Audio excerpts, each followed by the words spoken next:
ERP? Saat mendengar ERP, saya jadi bingung apa sebenarnya arti dan bagaimana penerapannya dalam dunia bisnis. Enterprise Resource Planning atau ERP adalah sistem perangkat lunak yang mengintegrasikan berbagai fungsi bisnis dalam satu platform terpadu untuk meningkatkan efisiensi, transparansi, dan pengambilan keputusan di seluruh organisasi. ERP juga menghubungkan dan mengelola data dari berbagai departemen seperti keuangan, sumber daya manusia, produksi, penjualan, dan distribusi, sehingga memungkinkan aliran informasi yang lebih efisien dan konsisten. Dalam ERP ada 7 komponen utama, yaitu ada manajemen keuangan yang dimana mengolah transaksi keuangan, akuntansi, pelaporan keuangan, dan anggaran. Yang kedua ada manajemen sumber daya manusia yang dimana mengolah data karyawan, penggajian, rekrutmen, pelatihan, dan penilaian kerja. Yang ketiga yaitu ada manajemen rantai pasokan yang dimana mengolah pendanaan, inventaris, distribusi, logistik, dan hubungan dengan pemasok.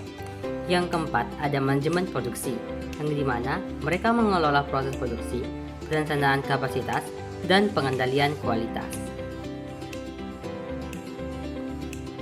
Yang kelima ada penjualan dan pelayanan pelanggan yang dimana mereka mengelola interaksi dengan pelanggan, penjual, pemasar, dan layanan pelanggan.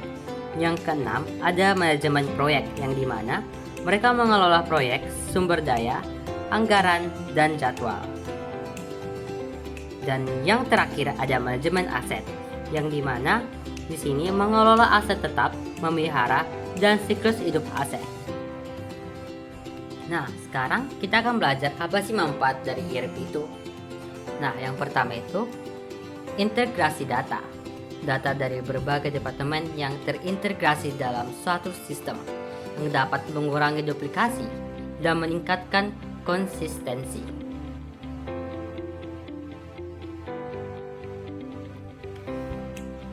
Yang kedua, ada efisiensi operasional otomatis proses bisnis, yang dimana mengurangi kesalahan manual dan meningkatkan produktivitas.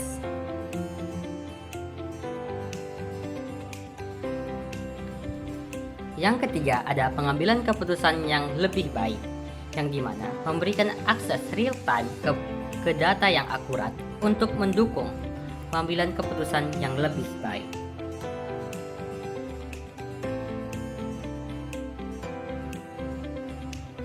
Yang keempat, skalabilitasi sistem ERP dapat berkembang seiring dengan pertumbuhan bisnis.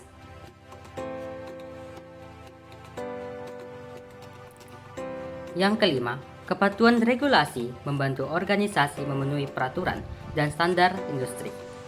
Implementasi ERP melibatkan beberapa tahap utama. Yang pertama itu ada perencanaan, yang dimana menetapkan tujuan, anggaran, dan jadwal implementasi. Membentuk tim proyek ERP. Yang kedua ada analisis kebutuhan, yang dimana menganalisis kebutuhan bisnis dan mengidentifikasi proses yang akan diotomisasi.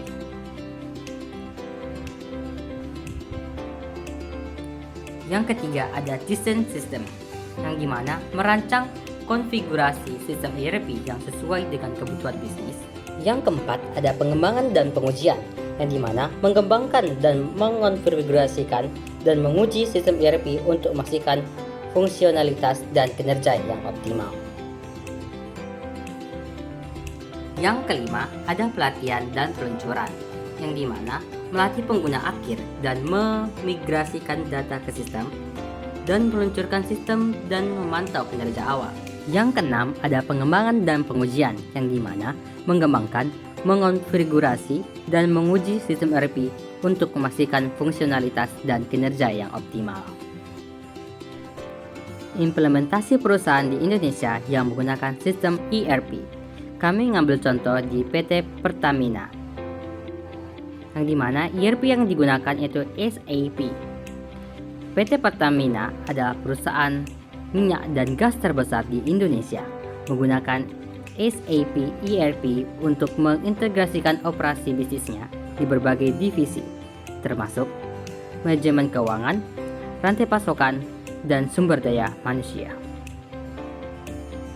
Nah, dengan ini kita dapat menyimpulkan bahwa implementasi ERP di perusahaan dapat membantu meningkatkan efisiensi operasional, integrasi data, dan pengambilan keputusan yang lebih baik.